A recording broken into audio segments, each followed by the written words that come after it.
ہم یہ چاہتے ہیں کہ آپ ہمیں رب سے یہ اذن لے کے دیں کہ جو آ جائے پھر آ جائے، واپس نہ جائے۔ یہ ناشکری کی کیفیات میں سے ایک کیفیت تھی کہ جب رب کے دیے ہوئے پر صبر نہ آیا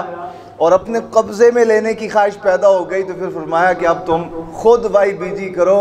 زمین میں مٹی کے ساتھ مٹی ہو جاؤ، چکڑ میں اپنے آپ کو لپڑ دو، دن رات خون پسینہ ایک کرو، پھر جا کے کچھ دانے اگیں گے، ان کو پھر مشقت کے ساتھ، محنت کے ساتھ ہانڈیوں میں ڈالنا، کئی کئی گھنٹے محنت کر کے پھر پکانا، پھر ایک دوسرے سے پوچھنا ماں آدھی دال کھا کے مزہ آیا کہ نہیں آیا۔ سفید پوش آدمی بیچارہ، اس کے لیے اپنے بچوں کے لیے روزی لے کے جانا مشکل ہو جاتا ہے۔ وہ جو اوپر طبقات موجود ہیں، اللہ ان کو اس سفید پوش طبقے کا درد سمجھنے کی توفیق دے۔ ان کے لیے شاید یہ روزمرہ کا کھیل ہے، لیکن عام آدمی کے لیے زندگی کا مسئلہ ہے۔ وہ جب رات خالی جاتا ہے نا واپس، اس کے گھر میں جو چھوٹے بچے ہوتے ہیں، وہ جن نظروں سے اسے دیکھتے ہیں، جس طرح اس کے پاس آتے ہیں، اس دکھ کو صرف وہی جان سکتا ہے کہ جس پہ بیت رہی ہوتی ہے۔ اور جن کے لیے 2 4 5 کروڑ ڈیلی بیسس پہ اڑا دینا ہوا میں مسئلہ کوئی نہیں، ان کو ان چیزوں کی تکلیف کا احساس بھی نہیں ہوتا۔ اور میں یہی پریشان رہتا ہوں اپنے لوگوں کے رویے پہ کہ جب ان لوگوں کو آپ کے معاملات کی فکر نہیں، آپ پر کیا بیت رہی ہے ان کو اس سے غرض نہیں، تو آپ بھی تھوڑے سے بے غرض ہو جائیں، آپ بھی تھوڑی سی اپنے اندر انا پیدا کریں، خودداری پیدا کریں، غیرت پیدا کریں۔ اس لیے کہ جب تک آپ ان لوگوں کے ہاتھوں میں کھلونا بنے رہیں گے، یا آپ کے ساتھ کھیلتے رہیں گے اور اسی طرح آپ کو رسوا کریں گے، بعد میں کوئی آپ لاکھ دعائیں بھی مانگتے رہیں، تو جب آپ اپنا رویہ سیدھا کرنے پہ ذہنی طور پہ تیار نہیں ہوتے، پھر وہ مالک تو دلوں کے حال سے واقف ہے نا، وہ پھر دعائیں بھی قبول نہیں کرتا۔ ہمارے دین کی طرف آتے ہی نہیں تم لوگ۔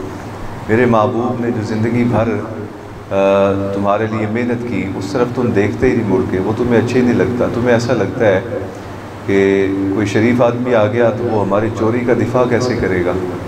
شریف آدمی آ گیا تو وہ ہمارے کرپشن کے مال کو جائز کیسا کہے گا، بلیک منی وائٹ منی کیسے ہوگی۔ تو جب آپ خود تیار نہیں نہ ہوتے اس کے لیے، پھر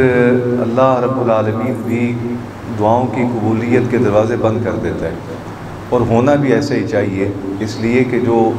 اپنی بھاجڑ کے وقت، اپنی تکلیف کے وقت دوڑ کے آ جائے اور دوسرے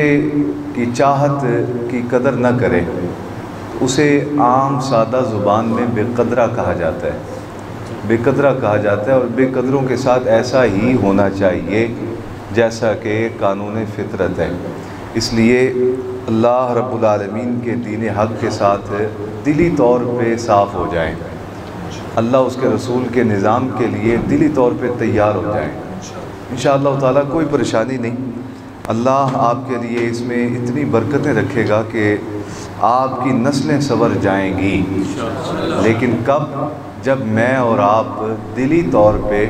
خدا رسول کے قانون کے نفاذ کے لیے تیار ہوں گے، دلی طور پہ۔ ہم بعض اوقات زبانی جمع خرچ کرتے ہیں، لیکن وہ زبانی جمع خرچ ہی ہوتا ہے، اس سے آگے بڑھ کے عملاً کچھ بھی کرنے کو ہم تیار نہیں ہوتے۔ اللہ رب العالمین کی بارگاہ ناز میں دعا ہے، رب تعالیٰ ہمارے دلوں کی حالت اظہار پہ رحم فرمائے اور ہمیں ظاہر باطن سے ایک جیسا بننے کی توفیق نصیب کرے۔ آپ کے لیے صمیم قلب سے دعا ہے، اللہ آپ تمام لوگوں کے لیے وسعت نصیب فرمائے۔ دیکھیں حالات یہاں تک بگڑ گئے ہیں کہ میں آج ابھی گھر سے نکلا ہوں تو راستے میں مجھے 3 آدمی ایسے ملے جنہوں نے کہا حضرت دعا کرنا، حالات بڑے خراب ہو گئے۔ یہاں آیا تو یہ سکندر میاں نے کسی دوست کا پیغام بھی پہنچایا کہ مجھے خاص پیغام دیا آپ کے لیے کہ آپ دعا کریں، اللہ معاملات میں آسانی کر دے۔ تو میرے عزیزوں، جب آپ دیکھتے ہیں کہ حالات ایسے بن چکے ہیں تو پھر سیدھے کیوں نہیں ہو جاتے؟ آپ دیکھ رہے ہیں کہ حالات ایسے بن گئے ہیں، گزارا مشکل ہو گیا ہے، تو پھر اللہ اس کے رسول کی بارگاہ میں آ کیوں نہیں جاتے؟ رب کی بارگاہ میں صدق دل سے رجوع کیوں نہیں کرتے؟ اگر تم اللہ اس کے رسول کی بارگاہ میں صدق دل سے حاضر ہو جاؤ گے تو یقیناً انشاءاللہ تعالی اس کے خزانوں میں کمی کوئی نہیں ہے، ہاں اس کی جناب میں کوئی تھوڑ نہیں، اس کی جناب میں فراوانی ہی فراوانی ہے۔ وہ سمیع بصیر بھی ہے، وہ محسوس بھی کرتا ہے، دیکھتا بھی ہے، سنتا بھی ہے، بلکہ وہ دلوں کی کیفیات کو بھی جانتا ہے۔ اللہ رب العالمین کے لاکھوں ولی صرف 1400-1500 سالہ تاریخ میں ایسے گزرے ہیں کہ اللہ رب العالمین کی بارگاہ ناز میں جب بھی ہاتھ اٹھایا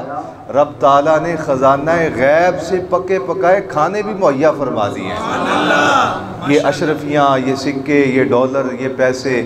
یہ رب کو عطا کرنا کوئی اوکھا کام نہیں۔ رب تو جب مہربان ہوتا ہے وہ اپنے خاص بندوں کے لیے جنت سے کھانے بھی مہیا فرما دیتا ہے۔ من و سلوہ، کسی کے ذہن میں آیا کہ جی یہ کیسی بات کر دی آپ نے؟ من و سلوہ حضرت موسیٰ کی قوم کے لیے نازل ہوا ہے، اور یہ موسیٰ علیہ السلام کی ڈیمانڈ نہیں تھی۔ یہ نہ خیال کیجیے گا کہ اللہ کے نبی کی ڈیمانڈ تھی، یہ اس قوم کی ڈیمانڈ تھی کہ حضرت ہم نے نہیں کھانی یہ چیزیں جو زمین سے اگی ہوتی ہیں، ہمارے لیے آپ کو جنت سے پھل منگوائیں، جنت سے کھانے منگوائیں۔ تو اللہ کے نبی حضرت موسیٰ علیہ السلام نے ان کا پیغام پہنچایا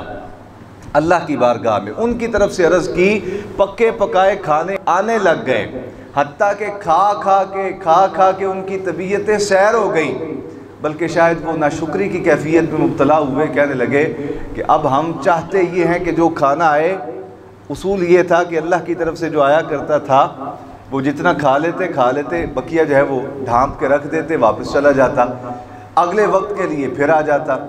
اسی طرح وہ کھا لیتے، بقیہ ڈھانپ کے رکھ دیتے، واپس چلا جاتا۔ تو وہ کہنے لگے نہیں، ہم یہ چاہتے ہیں کہ آپ ہمیں رب سے یہ اذن لے کے دیں کہ جو آ جائے پھر آ جائے، واپس نہ جائے، ہم جتنا کھانا چاہیں کھا لیں، بقیہ بچا کے رکھ لیں۔ یہ ناشکری کی کیفیات میں سے ایک کیفیت تھی کہ جب رب کے دیے ہوئے پر صبر نہ آیا اور اپنے قبضے میں لینے کی خواہش پیدا ہو گئی، تو پھر فرمایا کہ اب تم خود وائی بیجی کرو، زمین میں مٹی کے ساتھ مٹی ہو جاؤ، چکڑ میں اپنے آپ کو لپڑ دو، دن رات خون پسینہ ایک کرو، پھر جا کے کچھ دانے اگیں گے، ان کو پھر مشقت کے ساتھ، محنت کے ساتھ ہانڈیوں میں ڈالنا، کئی گھنٹے محنت کر کے پھر پکانا، پھر ایک دوسرے سے پوچھنا ماں آدھی دال کھا کے مزہ آیا کہ نہیں آیا؟ بات سمجھ آئی کہ نہیں؟ تو یہ ناشکری کی کیفیت تھی جس پر اللہ رب العالمین نے من و سلوہ بند فرما دیا۔ تو آج بھی میں آپ کی توجہ اس جانب دلانا چاہتا ہوں کہ رسول اللہ صلی اللہ علیہ وسلم کی ذات، جن کا آپ نے کلمہ پڑھ رکھا ہے، کتنی عظمتوں والے ہیں۔ جناب موسیٰ اپنی امت کے لیے اللہ کی بارگاہ سے من و سلوہ مانگے تو آ جائے،